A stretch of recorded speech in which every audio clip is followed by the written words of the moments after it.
நான் தூங்கும் முன்னே நீ தூங்கி போனாய் தாயே, என் மேல் உனக்கென்ன கோபம்?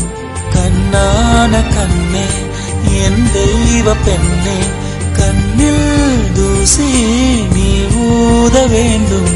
ஐயோ ஏன் இந்த சாபம் எல்லாம் என்றோ நான் செய்த பாவம்.